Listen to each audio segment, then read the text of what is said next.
Hi guys, this is LishaJoya. Of course, I don't know why I keep doing these videos where I keep saying my name. Like, you don't know who you click to see the link and who you're viewing in this video. Sometimes I feel so stupid sometimes. But the purpose of this particular video is that today is the 9th anniversary of my late husband who passed away April 14, 2008. Usually I am sad and depressed and angry and confused and moody, but today is the first time I felt normal. They say time helps wounds, but in my opinion it doesn't. Because my husband was my best friend, he was my confidant, he was my partner in crime and everything. So today I'm drinking the wine we used to drink on our anniversary every year. The wine called Lambrusco, and yeah. So this is a toast to my late husband. So cheers to him, and thank you for your love. Thank you for being a good man in all your perfections. Cheers.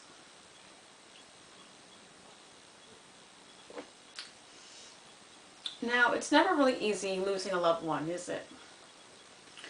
It's not, people want to say time heals all wounds, but it really doesn't really heal the wound. It just puts a nice scab over so other things can't get on top of it, right? But honestly, for the past 2 weeks, up until this point, I've actually been very moody. And I've been waking up crying and not remembering the dreams why. And only times I cry in those dreams, or I wake up crying, is usually because I might have had a dream about my late husband. Now, I'm not here to really talk about, my anger, sadness, or whatever about losing my husband. Even though that's part of it. I want to talk about what he left me in memories. Now, I've never given the eulogy. I'm not here for a eulogy. The eulogy I gave at his memorial was satisfactory.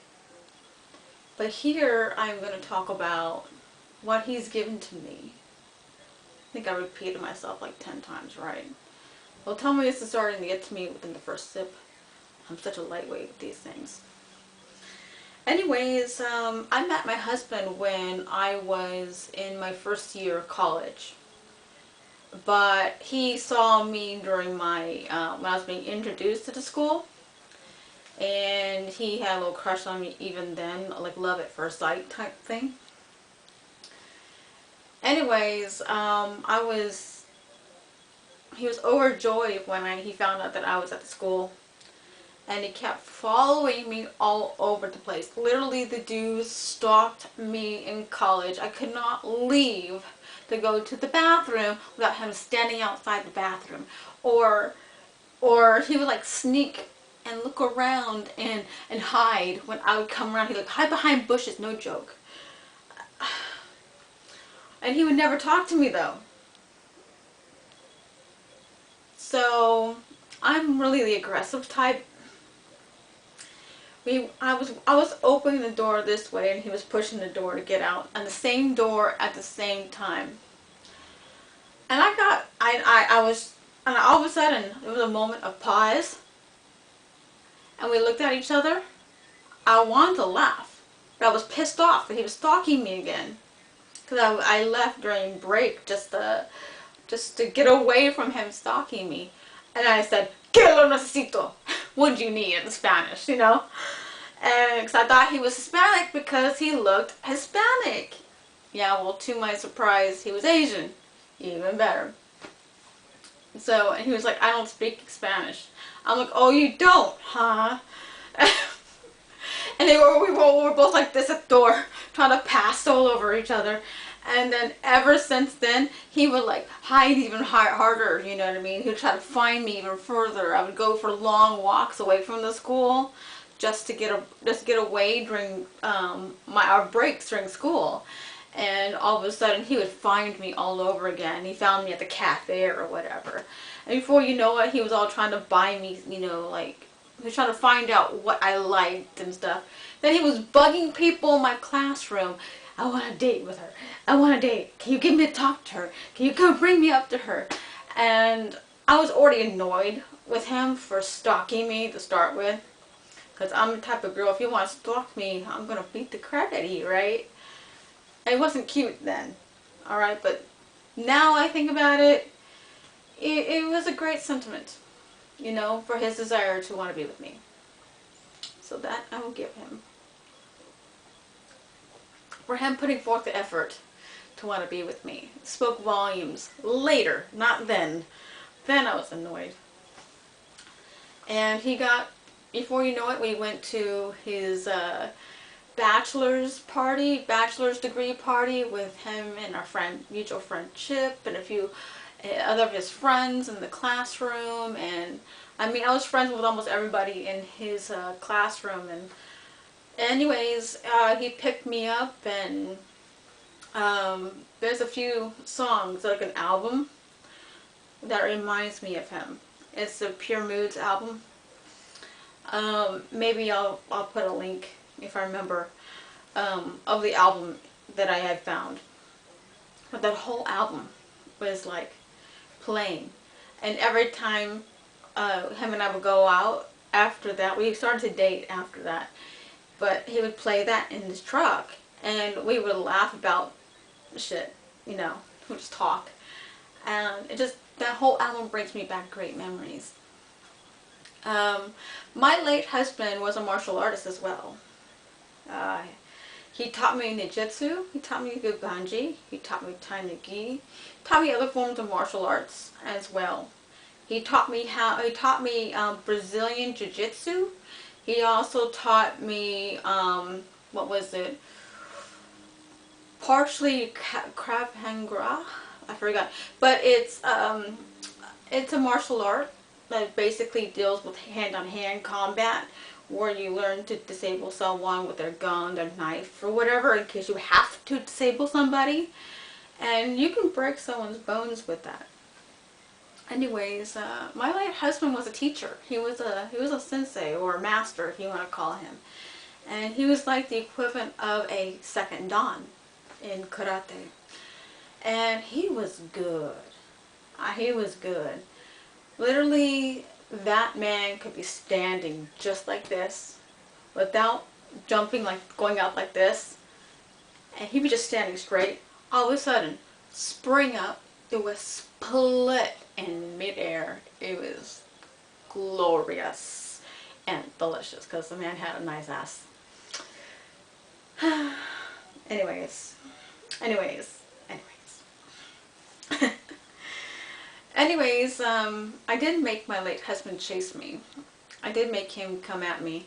We did break up for quite some time, and we got back together, and then we broke up again, got back together, broke up again, got back together, even while I was pregnant with our son.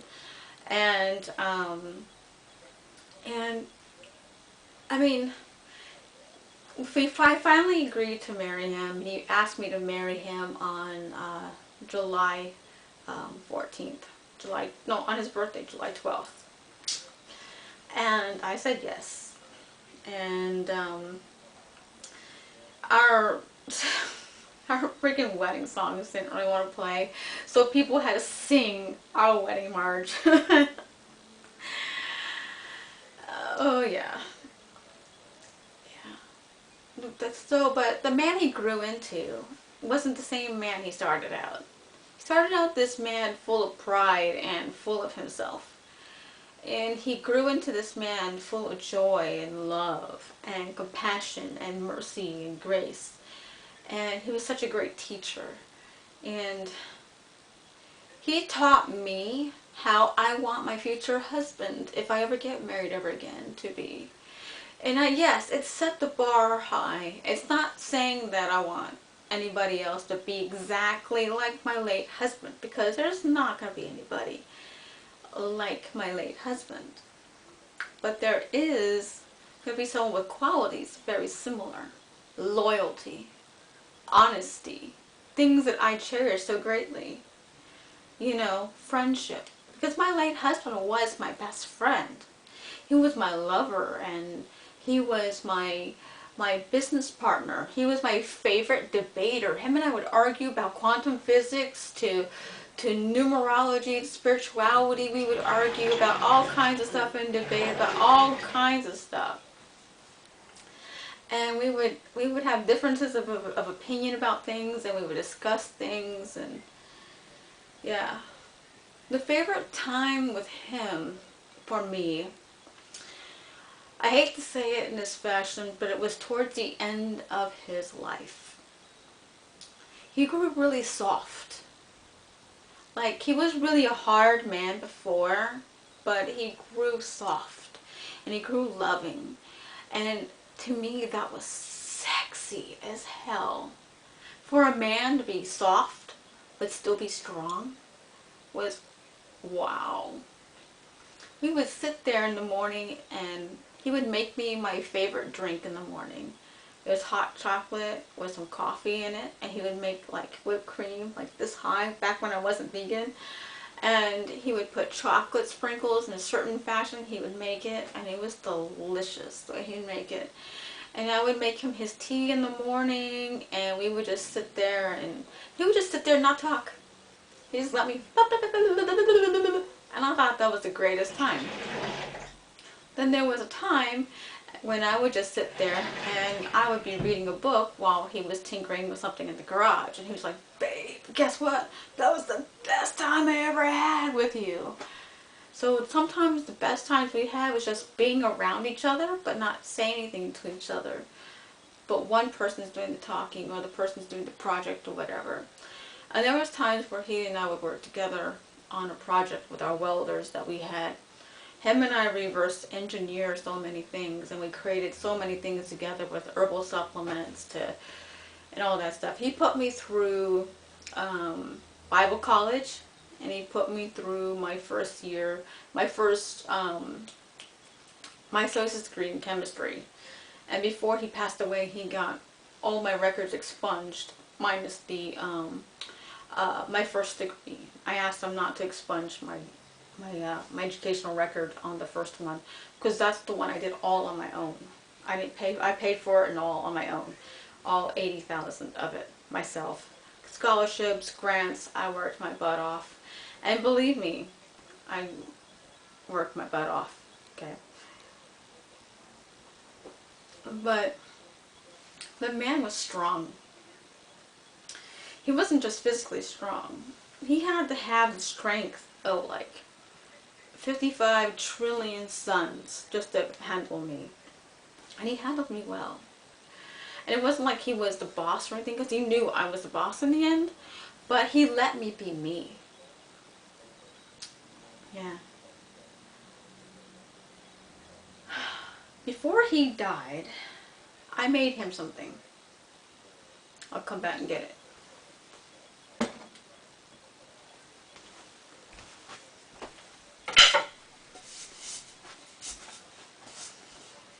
Before he died, I made him these, because I used to make weapons like tonfas and bow staffs and bokings and kamas and all kinds of stuff. But I made him these before he died, and these were custom for his hat. He was a martial artist, and he appreciated it so much, even though I screwed up the end. You can tell there's a blunt end for a reason on each side, and you can tell he's used it because there's, you know, striations here. But anyways, he was a martial artist, and he appreciated everything I ever did for him and I ever gave to him.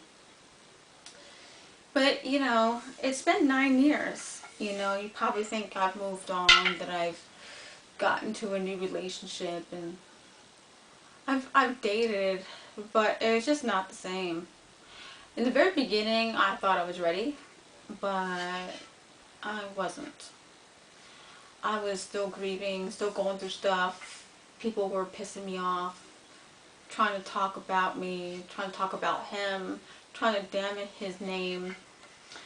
And, you know, I don't know why I'm ranting like this, but it just... My husband, if he was alive, he'd be rolling over in his grave if anybody of his family was acting like this towards me even now. He never allowed anybody to hurt me or harm me. Which I've never had a man try to protect me. Every man before my husband, my late husband, always tried to hurt me or harm me in some way or the other. But my late husband never tried to harm me. You know, not really. He actually saved my life a few times.